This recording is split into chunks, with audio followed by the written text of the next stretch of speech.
Halo guys, pernah nggak sih kalian ngerasa sejarah itu kayak plot sinetron?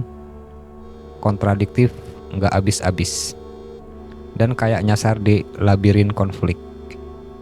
Ada revolusi, perang, terus maju mundur nggak jelas. Apalagi konflik kelas sama negara yang campur aduk bikin makin chaos. Pertanyaannya, gimana caranya kita bisa paham semua ini?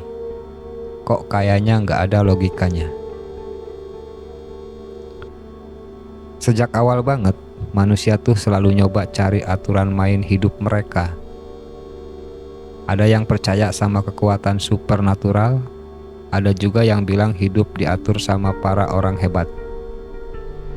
Tapi ada juga yang skeptis banget, bilang teori perkembangan manusia itu cuma omong kosong. Why? Karena manusia kan bertindak sendiri-sendiri. Ya enggak? Tapi apa iya segitu randomnya?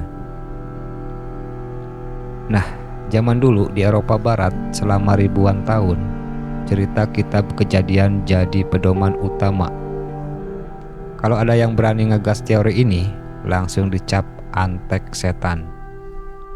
Ngeri nggak tuh? Baru belakangan ini, ide-ide yang lebih out of the box soal sejarah mulai diterima, walaupun ya masih tetap bias ke arah tertentu. Masuk ke era kapitalis, sejarah tuh diajarin kayak dongeng indah di sekolah atau kampus. Tapi bias banget. Kenapa? Mereka mau ngejual mitos kalau kelas sosial sama kepemilikan pribadi itu udah ada dari dulu banget.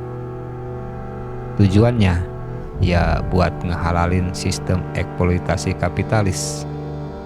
Makanya banyak banget buku akademis yang isinya bantahan teori-teori Marxis, terutama yang ngomongin soal materialisme historis. Beda cerita nih sama kaum Marxis. Mereka tuh serius banget belajar sejarah, bukan buat sekedar nostalgia, tapi buat nyari pelajaran besar dari masa lalu. Contohnya Lenin guys, dia nggak tiba-tiba bikin revolusi Oktober 1917. Dia belajar dulu dari pengalaman Komune Paris sama kejadian di Rusia tahun 1905 dan Februari 1917. Analisisnya detail banget. Marxisme itu ibarat alat berat buat ngegali makna sejarah. Mereka pakai metode yang namanya materialisme dialektis. Jadi, peristiwa sejarah tuh nggak dipandang statis. Semua bergerak, berubah, dan berkembang. Tapi prosesnya nggak lurus-lurus aja. Hidup tuh kayak spiral, ada lompatan, bencana, sampai revolusi. Kata Lenin, perubahan itu sering dipicu konflik internal alias kontradiksi dalam sistemnya sendiri. Engels bilang, dunia tuh nggak bisa dilihat cuma sebagai kumpulan benda mati, tapi sebagai proses yang terus berubah. Bahkan hal yang kelihatan stabil tuh sebenarnya ilusi. Marx nambahin, kesadaran kita tuh nggak nentuin keberadaan sosial kita, tapi justru keberadaan sosial kita yang nentuin cara kita mikir. Jadi, pakai metode ini, Marx bisa ngupas tuntas sejarah sistem ekonomi dan sosial. Mulai dari awal munculnya, puncaknya, sampai akhirnya bubar. Bukan buat nostalgia, tapi biar kita bisa paham pola perkembangan masyarakat. Dan ini guys, yang bikin Marxisme jadi penting. Mereka ngajarin kita buat ngelihat masa depan lewat kacamata sejarah. Intinya, sejarah itu bukan sekedar cerita masa lalu, tapi bahan bakar buat kita bikin perubahan. Oke, kita ngomongin komunisme primitif. Zaman dimana nggak ada tuh yang namanya punya sendiri, apalagi rebutan warisan atau drama konglomerat keluarga. Waktu itu hidup tuh sederhana cuy, survival mode beneran. Jadi gini ceritanya, sekitar 3 juta tahun lalu, nenek moyang kita mulai berevolusi dari primata yang agak cerdas. Awalnya mereka ngendon di hutan, tapi lama-lama pindah ke padang rumput. Kenapa? Karena tangan mereka udah makin lincah, otaknya makin pinter, posturnya juga makin tegak. Tapi ya, mereka tuh nggak punya senjata alami kayak hewan lain. Nggak ada cakar, gigi taring tajam, apalagi bulu lebat buat kehangatan. Jadi, mereka cuma bisa ngandelin otak dan tangan buat bertahan hidup. Menurut Om Angus, kerja tuh bikin manusia menguasai alam. Mereka coba-coba bikin perkakas, belajar komunikasi lewat bahasa, dan hidup bergantung satu sama lain. Nah, ini nih awal mula gotong royong yang beneran real. Kerja bareng, makan bareng, pokoknya barang siapa dapet, ya semuanya kebagian. Manusia purba dulu tuh nomaden, alias hidup pindah-pindah kayak ngejar konser band favorit, cari makan, ngumpulin apa yang bisa dimakan, buah, akar, atau buruan kecil.